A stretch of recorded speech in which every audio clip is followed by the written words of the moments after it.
This is the first homework help video for Chapter 8. The subject for this chapter is hypothesis testing. The purpose of this chapter is to define numerically the words statistically significant. You've, I'm sure, read this or seen these words before. There will be some result presented, and then the words will follow. This result is not statistically significant, or this is a statistically significant difference. So that's what this chapter is about. And the procedure and the method for determining this is called hypothesis testing. It's a very formal way that this is approached, and it involves stating a null hypothesis, and from that follows an alternative hypothesis. Hypothesis is abbreviated with the letter H, and the null hypothesis has a 0, null, 0, and the alternative hypothesis has the subscript 1. Now what the hypothesis states is, the null hypothesis is that the new result doesn't change anything. It doesn't make any change in what you knew before. What you knew before is called a priori. It's an a priori assumption. And I'm going to use mu for it because often it's an average.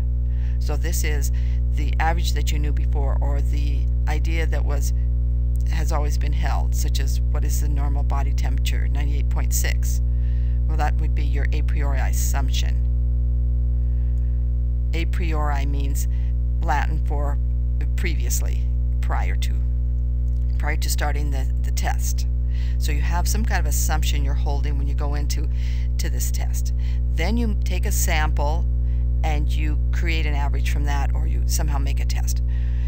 The result of that is called the test result, and I'll use the letter K for that. So the mu is the assumption that was held before you started the test. The K is the test result. It's what you measured. Now your question is, what is the effect of K on that initial assumption? The null hypothesis, says that there is no change. That even though I measured a different result, it's not significant. The average stays the same. The traditionally held value stays the same, or the normal value stays the same. That's your null hypothesis. And it's listed here. It's stated here 3 times because it's always the same. It means that there is no difference. The average is the same. Okay. The alternative hypothesis is, of course, that it's different, and it can be different 3 ways. It could be just simply not equal to it, or it could be less than, or it could be greater than. In other words, if you had a test, the example that was given in the textbook about nicotine, so there was an advertised value of the amount of nicotine in some cigarettes, then they went and tested some.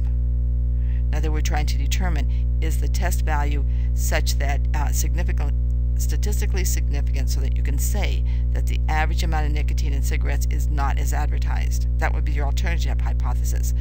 The null hypothesis is, even though you measured a slightly different value, that's it within the it's within bounds of the normal distribution, and it really isn't. In other words, the advertised value is still the same. That's still what we can take for nicotine in cigarettes.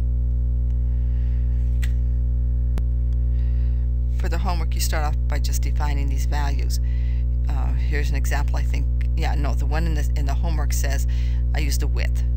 Okay, 2 by 4 isn't 2 by 4, it's 1.5 by 3.5. Of course, these are average values. So you want to get some samples of 2 by 4s and see if the current thickness in the boards that you got today is really 1.5. You know it's not 2, but so the idea is that you think it's 1.5. That's the traditional value for a 2 by 4. So, because that's an average, of course, that's your a priori value. And we use mu because it's an average, or population average, is 1.5. The null hypothesis is that mu equals 1.5. That means even if I measure something, I'm still going to come up with the same average, or it's going to be so close to the same average that it won't matter. Nothing will change. The alternative hypothesis is, I want to see if it's going to be less than. You would say that the true value is really less than 1.5. Okay, so that's how you state the alternative hypothesis. The null hypothesis says nothing changes. Here is your assumption. There were two problems in the homework. In one case, you just want to see if it's not equal to it. Well, for example, if you thought that the 2x4s were getting thicker, your alternative hypothesis might be mu is greater than 1.5. Or if you just care that it's not equal to it anymore, then you would write mu is not equal to 1.5. So these are the three ways to state the alternative hypothesis. The null hypothesis is always stated with an equal sign, and it's equal to your previous assumption. Now, of course, you could be wrong in choosing the null hypothesis or wrong in choosing the alternative hypothesis. So to formalize that, a graph, a chart like this is used. And there's two kinds of errors. One's called a type 1 error, and one is called a type 2 error. The way these questions are looked at is it's really the null hypothesis that you're testing. So let's say the null hypothesis is actually true. If you do your test and say, yeah, it's true, and you accept the null hypothesis, that was a correct decision. Now, the null hypothesis could actually be false. If you reject it, then you made the correct decision. All right, of course, what you're doing is accepting and rejecting based on statistical evidence. You really aren't determining truth here. Okay. Now, what happens if you reject something that's really true? That's called a type 1 error. I should have used a different color. Let me try green. That's a type 1 error. If you reject something that's actually true. If you accept something that was really false, that's called a type 2 error. This is easier to see when you look at it in terms of the legal system. The textbook had this example in the chapter. Okay, according to the legal system, a person is innocent until proven guilty. So the null hypothesis is that the person's innocent. So you go in with the a priori idea that the person is innocent. So the null hypothesis is innocence. And if it's really true, then that means the defendant is actually innocent. However, the person could be guilty, in which case that null hypothesis is false and the person is actually guilty. Then the case goes to the jury. If the jury looks at the evidence and says and acquits the defendant, then that was a correct decision if the person was innocent. If the jury convicts the defendant when he really was guilty, then that was a correct decision. So what is a type 1 error? In a type 1 error, you convict the innocent man. And a type 2 error, you let the guilty one go.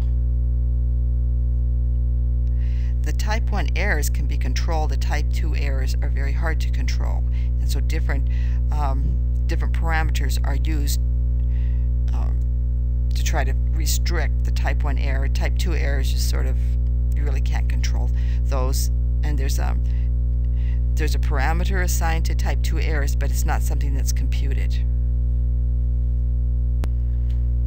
So looking back at just the generic table here for type 1 and type 2 errors, the probability of making a type 2 error in decimal is called alpha.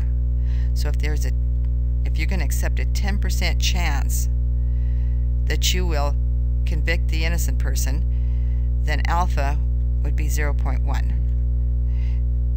We're going to only work with three percentages: 10%, 5%, and 1%.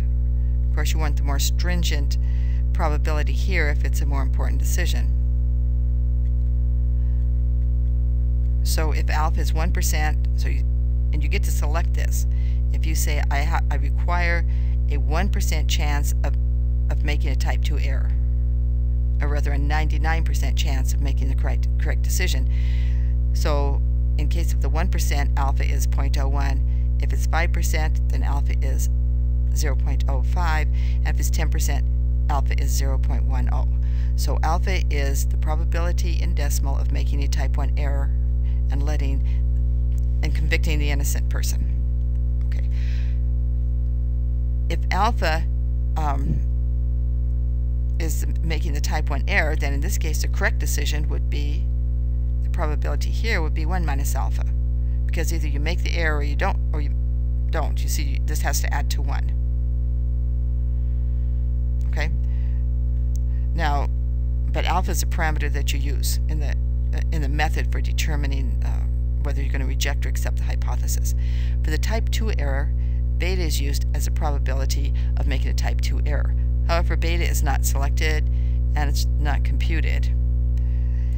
It really, you would think that alpha and beta would add to 1, but they don't. They are inversely proportional. If alpha decreases, beta increases. No, I said that the wrong way. 1 minus beta. 1 minus beta is a probability. It's called the power of the test. And the way to make that greater is to use a larger sample or to decrease alpha. So for this class, beta just sits over here and does nothing. We're going to work with alpha. And alpha is something that you as a researcher will pick. And the 3 values you're constrained to pick are 10%, 5%, and 1%.